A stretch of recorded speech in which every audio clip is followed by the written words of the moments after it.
Es tu palabra, es tu promesa, y yo te creo. Génesis capítulo 12, versículo 1 y 2 dice: pero Jehová había dicho a Abraham: vete de tu tierra y de tu parentela a la casa de la casa de tu padre, a la tierra que te mostré, y haré de ti una nación grande, y te bendeciré y engrandeceré tu nombre, y serás bendecido, o bendición. El domingo pasado estuvimos hablando del llamamiento de Abraham, y que este llamamiento tenía 3 etapas fundamentales, y en estas 3 etapas Abraham fue formado. Y esa formación que tuvo le dio la fama de ser padre de la fe, pero hubo una formación antes. O sea, toda la Biblia nos habla, ¿no es cierto?, de que para tener fe tiene que haber un desarrollo. No hay una fe innata o producto del hombre, sino que obviamente tiene que estar la intervención del Espíritu Santo para desarrollar la fe. Y esto conlleva un tratamiento de parte del Señor, y eso es lo que tuvo Abraham. Ahora bien, Dios no llamó a Abraham porque era bonito, que era lindo o que era bueno, pobrecito, vamos a sacarlo de ahí, pobre. No, era un viejo testarudo. La diferencia era que él despreciaba la naturaleza del hombre. Por lo que veía, no solamente eso, sino él quería cambiar. De alguna manera él quería cambiar, sacar las mañas que tenía y ser una persona nueva. Era consciente de eso, aunque cometió muchos errores. Pero a diferencia de los demás, Abraham estaba dispuesto a ser moldeado por Dios. La pregunta que hice el domingo pasado la vuelvo a hacer ahora. ¿Estamos realmente dispuestos a ser moldeados por Dios, pese a todos los defectos que podamos llegar a tener? Porque ese es el tema. Cuando nosotros decidimos decir, bueno, yo quiero ser moldeado por Dios, aunque hoy me agarré una rabieta y pateé todo, aunque se me escapó una mala palabra o una mentira, pero tengo el deseo de ser cambiado, transformado por Dios. Y ese es el primer escalón de la vida cristiana. Y Dios sabe, entiende que te ha formado en un medio ambiente en el cual no era el correcto, no era el que él quería.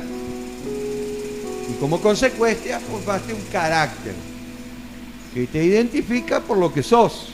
Abraham se identificó como un hombre que se enaltecía, y después de un tiempo le cambió el nombre, le cambió la identidad, le cambió el carácter. Dios puede cambiar el carácter, no el temperamento, pero el carácter lo puede cambiar si uno se deja moldear. Y pasó a ser Abraham, de padre enaltecido a padre de mucha gente. Muy bien, hay una preparación, por supuesto.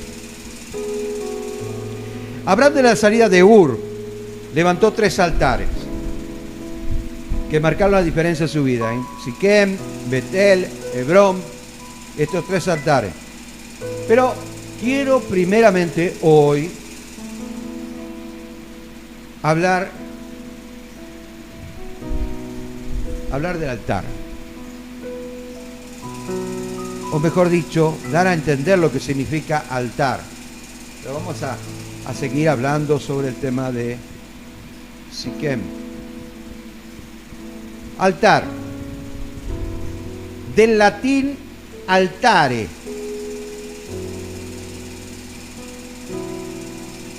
De ahí se trae la palabra altus.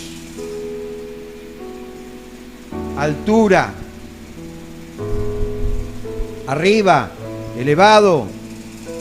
Esa es la palabra latina. Es una estructura consagrada para la religión y sobre la cual ofrecían sacrificios. Dios le mandó a hacer a Moisés un altar de tierra y un altar de piedra. Eso lo van a encontrar. Yo no te voy a dar muchos textos bíblicos hoy, pero si lo querés anotar, Éxodo capítulo 20, versículos 24 y 25, por favor. Ahí tenemos un altar de piedra. Y el altar de tierra es exactamente lo mismo, nada más que de tierra. Pero se hacía ese tipo de altares para poner el sacrificio arriba. Para adorar a Dios tenía que haber una víctima. Pero era una tipología de lo que iba a ser Cristo en el altar, allá en la cruz. Y de esa manera derramar su sangre, y esto es la tipología de la adoración a Dios, la entrega a Dios. Ahora, el altar de tierra representa el hombre, la familia. ¿Por qué? Porque el hombre fue creado del polvo de la tierra. Y todo tiene una tipología en el Antiguo Testamento para que podamos comprender la obra del Señor en el Nuevo. Por eso que es necesario primeramente leer todo el Nuevo Testamento para posteriormente leer el Antiguo y poder entender y relacionar. ¿Ok? Y el altar de piedra representa en el Antiguo Testamento la nación entera. Y los que ministraban, los ministros de ese altar. O sea, acá esto es muy fácil de entender. Es que nuestra base tiene que estar fundamentada en Cristo, que es la roca. La edificación del templo, la piedra del ángulo que rechazaron los edificadores. Entonces, nos habla de que los ministros tienen que estar basados sobre esa roca. Y al estar basados sobre esa roca, ni las puertas del Hades, por supuesto, van a prevalecer. Porque hay autoridad.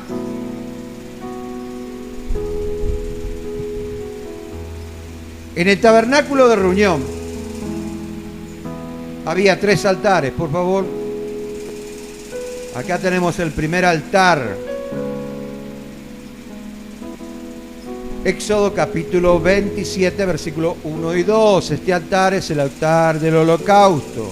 El altar de bronce también se conoce. Era hecho de madera de acacia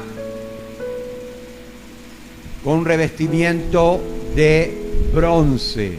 Y los utensilios que se usaban eran todo de bronce. Ahora, fíjense cómo es la cosa.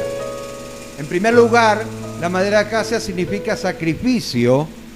Sacrificio es lo que hizo el Señor en la cruz del Calvario, con una cruz de madera. Ahora, el bronce significa juicio. Juicio en la Biblia, bronce significa juicio. Entonces entendemos la tipología del primer altar que representa, ¿no es cierto?, el sacrificio que hizo Jesús y el juicio que fue derramado en la cruz y no en toda la humanidad. Porque bien podía haber dicho, bueno, mira, yo ya hasta aquí llegué, no quiero morir. Entonces el Padre iba a derramar la copa que iba a tomar Jesús en la humanidad y la humanidad hubiera terminado. Y se terminó el problema. Los juicios apocalípticos se hubieran derramado hace 2000 años atrás y se acabó.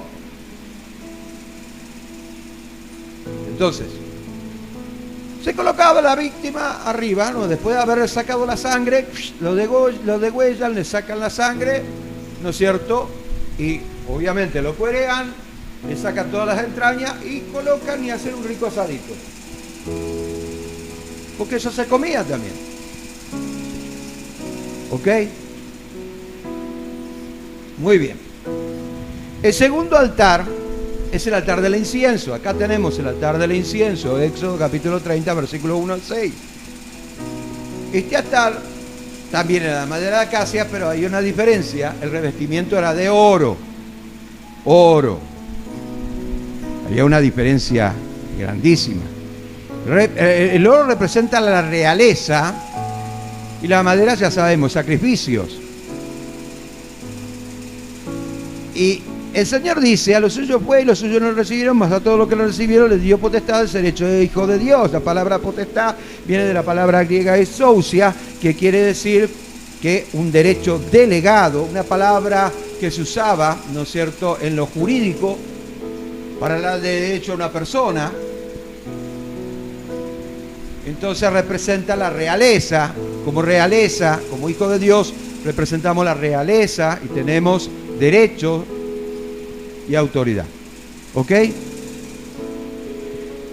El incienso representa las oraciones que suben a la presencia de Dios como olor grato.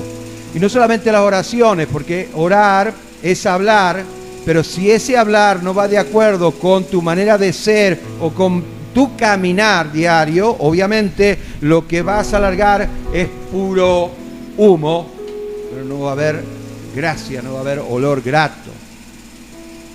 Entonces representa precisamente la autoridad de un hijo de Dios cuando ora al Padre y cómo Él, ¿no es cierto?, obra de una manera especial. Y eso nos da, nos demuestra, ¿no es cierto?, que estamos bien en la presencia de Dios, porque, ¿no es cierto?, hemos contestado nuestras oraciones, obviamente. Con el trato del Señor, el Señor te va moldeando y vos te vas dando cuenta de ciertas cosas y te pone el Señor en su lugar, pero te presentás todos los días delante de Dios y eso sube como olor grato porque sabes que estás conectado con Dios, con el Espíritu Santo, y lo que estás haciendo, lo estás haciendo, ¿no es cierto?, en sacrificio. Entonces quemás esas oraciones y llegan a la presencia de Dios, pero ¿a través de qué? A través de que nos presentamos a adorar al Señor, nos presentamos en sacrificio al Señor. Amén. El tercer altar es el arca del pacto. El arca del pacto, ahí tenemos Éxodo capítulo 25, versículos 10 al 12, que también es una especie de altar, ¿no es cierto? Aunque no se toma como un altar, es un altar. Porque la palabra de altares, ¿no es cierto?, o altus, es algo que se colocaba por encima del piso. Ok, muy bien. Y acá podemos ver, en el arca del pacto, podemos ver dos querubines, es una tapa lo que hay ahí, y adentro está la vara de Aarón, las tablas de la ley, y está el maná. Tres cosas que obviamente tienen una tipología también. Arriba se colocaba el tazón lleno de sangre, que era el primer sacrificio que se hacía, era para que derramar la gracia. Escuche, esto es importante, porque va a entender la obra de Dios. El primer sacrificio se hacía para que Dios derrame la gracia, una especie de indulto, ¿no es cierto?, para todas las personas, para que se puedan llegar a Dios. Era precisamente un pago por los pecados, pero no era el perdón de pecados. Ahora, se hacía una vez por año.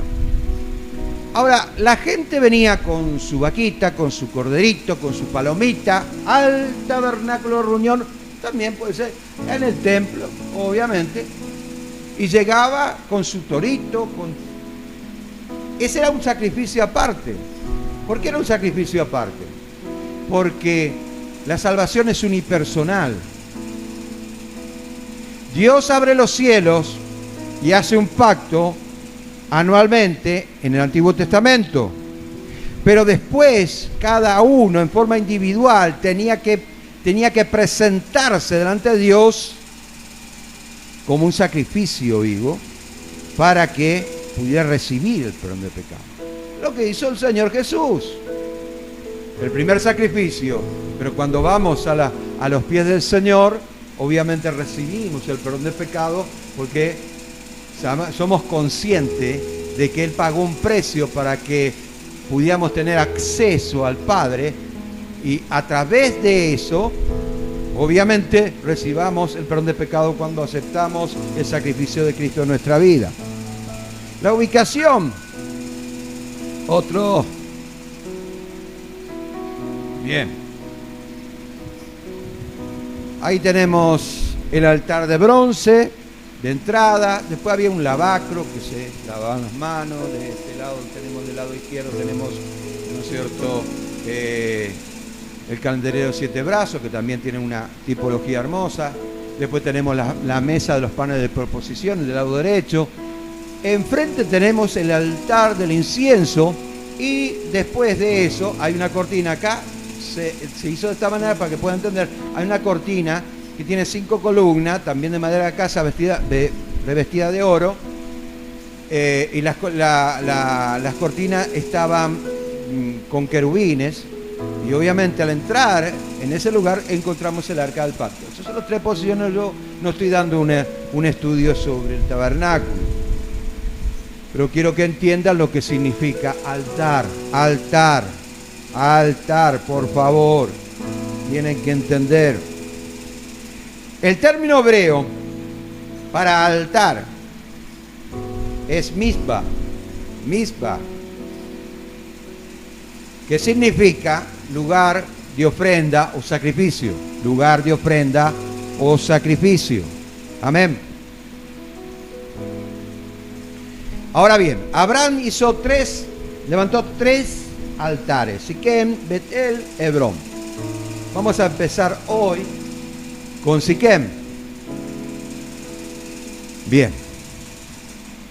El significado de la palabra Siquem, ya lo dije el domingo pasado, lo vuelvo a repetir: hombre, fuerza, capacidad, también es carga. En Siquem estaba el encino de Moré, que significa un pequeño árbol, o mejor dicho, un pequeño bosque, entre medio un árbol, algo así. Siquem era una ciudad importante de Canaán. Más tarde pasó a ser parte de Israel y era una ciudad en Samaria.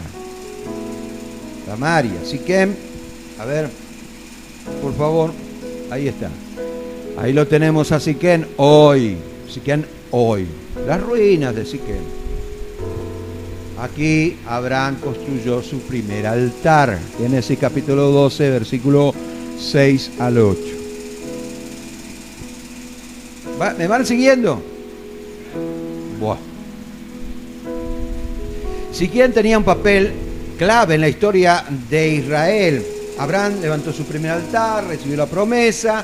Ya lo leímos, capítulo 12 de Génesis.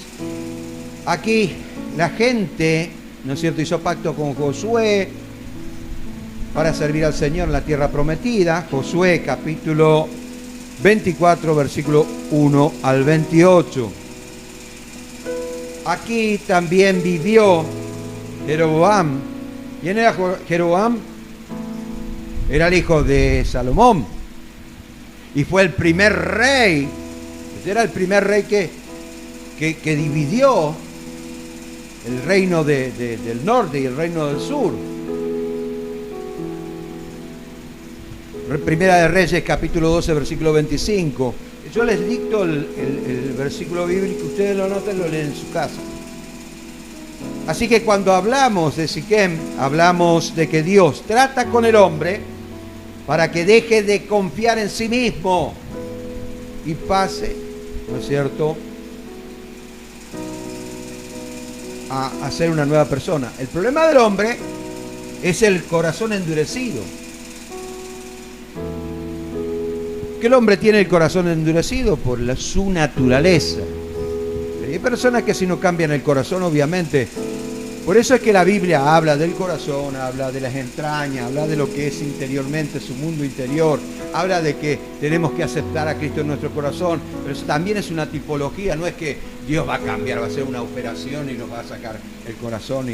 nos va a poner otro corazón. No, no, no.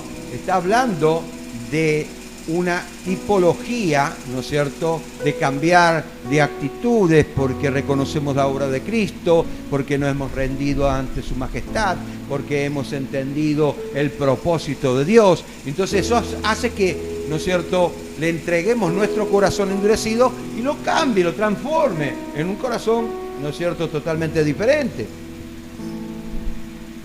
La Biblia habla del corazón endurecido. Hebreos capítulo 4, versículo 7, por favor, ahí está. Otra vez determinó un día, hoy. O sea, cuando la Biblia habla de hoy, lo dice en forma profética, ¿no es cierto? El hoy de Dios es un presente continuo. ¿Ok? Es un presente continuo. O sea que cuando dice Dios hoy, te voy a bendecir, es para todas las generaciones. Porque para Dios un día 1000 años y 1000 años es como un día. Como no se ajusta a tiempo y espacio, el hoy es un presente continuo. Entiendan eso, por favor. Hoy, diciendo, después de tanto tiempo por medio de David, como se dijo, si oyereis hoy su voz, no endurezcáis vuestros corazones. Porque está la posibilidad de ser tan testarudos que nos hacemos herméticos, ¿no? Nadie se va a meter conmigo. Bueno, una señora vino y me dijo una vuelta hace muchos años atrás: pastor, usted no sabe cómo soy, porque yo cuando me pongo mal, ni Dios me para. Y yo agarré, le miré, me sonreí y le dije: discúlpame, ¿alguna vez te resfriaste, tuviste gripe? Sí.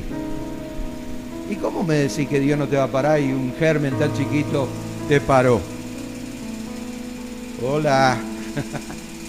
A veces la gente dice cualquier cosa, no sé, sale de la boca, ni siquiera piensa lo que va a decir. Abraham tuvo que levantar el altar de Siquem. Si tomamos en cuenta lo que significa altar, lo que hemos dicho, lo que representa el altar, que es el sacrificio a Dios en adoración, el altar que deberíamos levantar es en nuestro corazón endurecido, para que todos los días, ¿no es cierto?, de nuestras vidas nos presentemos delante de Dios en sacrificio y en adoración, para que Dios trabaje con nuestro corazón, porque en nuestro corazón hay cosas todavía. Yo tengo cosas en mi corazón todavía. No te creas, Soy consciente, y mi conciencia y mi dominio propio hace que yo me abstenga de muchas cosas, pero hay muchas cosas dentro de mi corazón que tienen que ser tratadas. Ni yo me salvo. Tampoco quiero ser un santulón. Yo quiero decir las cosas como son. Bien. Ok. Con el altar que levantó Abraham en Siquem, Dios estaría demostrando lo inútil que es el hombre o la humanidad para alcanzar la salvación del alma. Muchos no le dan importancia. Algunos dicen: no, pero el alma muere. Ese es otro tema, pero vamos a dejar ahora. Mire lo que dice la palabra de Dios. Marcos capítulo 8, versículo 36 a 37. Dice: porque ¿qué aprovecha el hombre si ganare todo el mundo y pierde su alma, su identidad? A veces vemos personas que de repente la hemos conocido de una manera y por H, por un motivo, son otros. Cambiaron de actitud.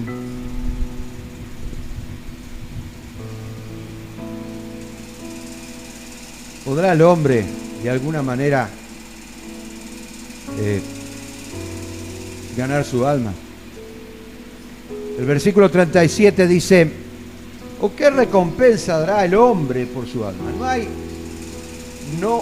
Ni todo lo que hay en el mundo alcanzaría, escuché bien, alcanzaría para pagar un alma. No existe nada en este mundo. Lo vuelvo a repetir por si te quedó la duda. No existe nada en este mundo que pueda pagar el precio por un alma. A menos que le entreguemos nuestra vida al Señor. Eso es lo único que podemos hacer.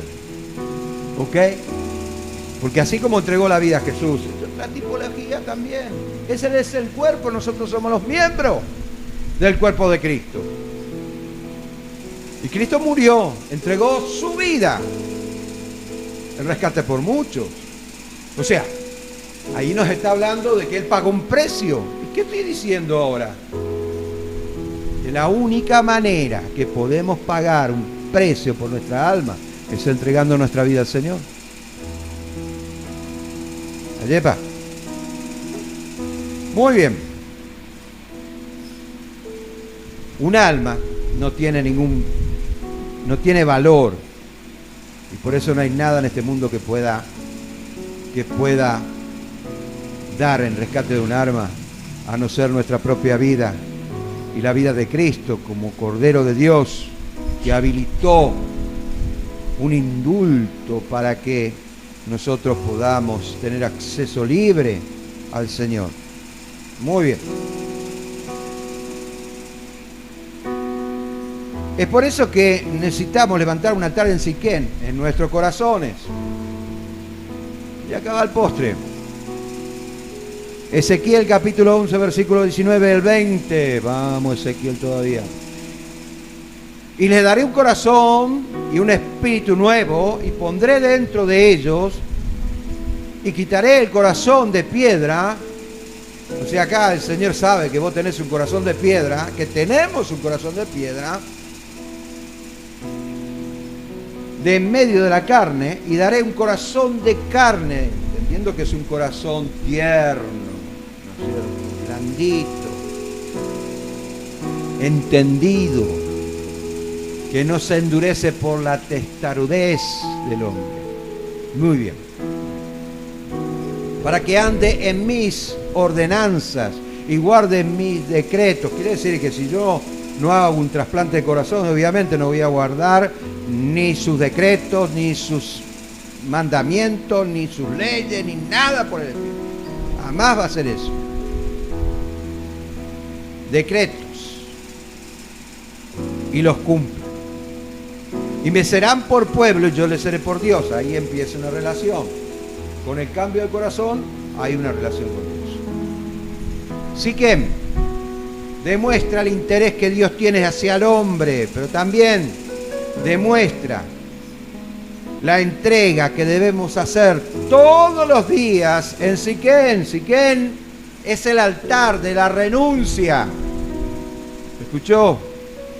Cuando fue Abraham y levantó ese altar, quizás en el momento no se dio cuenta, pero después cuando levantó el otro, y después cuando levantó el otro, se dio cuenta, ay, el Señor me está tratando, porque yo era así, pero ahora soy de otra manera.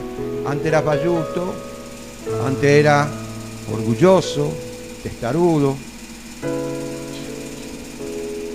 El apóstol Pablo lo expresa de esta manera. Escuchen, todo lo que decía Pablo estaba asentado en el Antiguo Testamento. ¿Ok? Porque él agarraba y empezaba a escribir, ¿no es cierto?, interpretando el Nuevo Testamento, y daba a entender los propósitos de Dios, lo que estaba escrito. Mirá, esto es lo que significa. En Romanos capítulo 12, versículo 1 y 2, un pasaje muy conocido, pero si empezamos a hablar sobre este pasaje bíblico, vamos a estar hasta mañana. Así que, hermanos, os ruego, por la misericordia de Dios, que presentéis vuestro cuerpo en sacrificio vivo, santo, agradable a Dios, que es vuestro culto racional. Culto, escuche. Palabra culto, culto. ¿Qué significa? Todo lo revelado. Lo contrario a culto es oculto. lo que no se revela. ¿Ok? Entonces, es algo que nosotros debemos demostrar con nuestras actitudes. Amén. Por eso es culto racional. Atendete, tiene que entrar acá. ¿Ok? Bien. Versículo 2. No os conforméis a este siglo, sino transformados por medio de la renovación de vuestro entendimiento. Quiere decir que como no soy perfecto, el Señor me está moldeando y todos los días me está enseñando. Yo ahí empiezo a desarrollar la fe y le permito al Espíritu Santo y empiezo a caminar en victoria. ¿Lo entendió? ¿O lo repito de vuelta? Bien. Entendiendo. Y ahí empieza. Para que comprendáis cuál sea la buena voluntad de Dios. Si no, lo vamos a comprender, Si no hay un trato con el Señor, no vamos a entender, nos va a parecer hasta ilógico. Aunque la fe no tiene lógica. Agradable y perfecta.